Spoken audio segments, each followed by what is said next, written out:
ابھی آپ کے سامنے میں ایک اور غزل لے کر آیا ہوں، اس کے کچھ اشعار کے اوپر ہم ڈسکشن کرتے ہیں۔ اس غزل کا ردیف ہے خرید لائے ہیں۔ جس طرح آپ دنیا میں جاتے ہیں چیزیں خریدنے کے لیے تو ضروری نہیں ہوتا کہ آپ جو بھی خرید کے لائیں وہ اچھا ہی ہو۔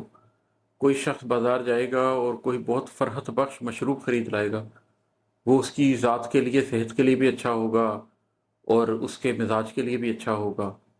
کوئی شخص جائے گا اور اسی پیسے سے شراب خرید لائے گا، وہ اس کے ایمان کے لیے بھی بری ہوگی، وہ اس کی صحت کے لیے بھی بری ہوگی، وہ اس کے دل و دماغ کے لیے بھی بری ہوگی۔ تو ہم بازار میں جا کے بہت سی چیزیں خریدتے تو ہیں، لیکن ضروری نہیں ہے کہ ہم جو بھی خرید رہے ہیں وہ اچھا ہی ہو۔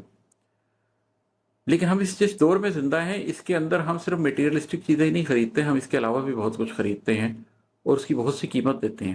تو یہ اس تناظر میں ہیں کچھ اشعار، یہ میں آپ کو سناتا ہوں۔ اس کا مطلب ہے کہ بلائے جان کا سودا خرید لائے ہیں، بلائے جان کا سودا خرید لائے ہیں، فتن کے دور سے دھوکہ خرید لائے ہیں۔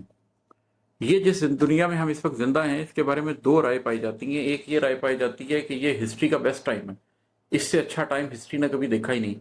میڈیکل سائنس بڑی ترقی کر گئی ہے، آئی ٹی بڑی ترقی کر گئی ہے، انسانوں کو ہر طرح کی سہولت میسر ہے۔ بادشاہ اس سہولت سے نہیں رہتے تھے جس سہولت سے مڈل کلاس رہتی ہے۔ اکبر بادشاہ ویسے ٹریول نہیں کر سکتا تھا جیسے آج ایک عام آدمی مہران گاڑی کے اندر ٹریول کر سکتا ہے۔ تو یہ دنیا بہت اچھی دنیا ہے اور ہم تاریخ کے سب سے اچھے دور میں رہ رہے ہیں۔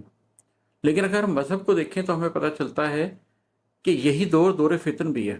اس دور کے اندر فتنہ ہے اور وہ فتنہ بہت زیادہ ہے۔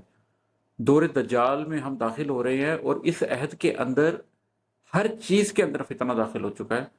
آپ کی سوچیں، آپ کے جذبے تک صاف ستھرے نہیں رہے ہیں۔ ہر چیز کے اندر، آپ کی معاش کے اندر، آپ کی سماج کے اندر، آپ کی سیاست کے اندر، آپ کے رشتوں کے اندر، آپ کی غذاؤں کے اندر، ہر چیز کے اندر کرپشن پیدا ہو چکی ہے۔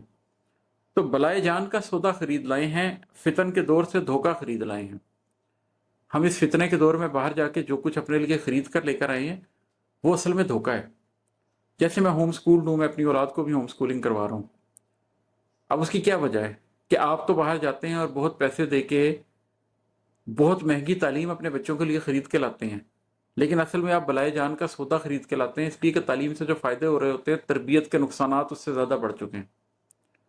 آپ جاتے ہیں اور بہت پیسے خرچ کے دوائیاں لے کر آتے ہیں، لیکن وہ دوائیاں آپ کو صحت سے زیادہ آپ کی بیماری کا باعث بن رہی ہیں۔ اور بھی بہت کچھ ہے۔ آپ بازار سے جاتے ہیں، کھانے کی چیزیں لے کے آتے ہیں، لیکن وہ طیبات نہیں ہیں، وہ آپ کے نفس کے اوپر جو اثرات چھوڑتی ہیں اور جس طریقے سے آپ کی پرسیپشنز چینج ہوتی ہیں، جس طریقے سے آپ ناطیب کھا کے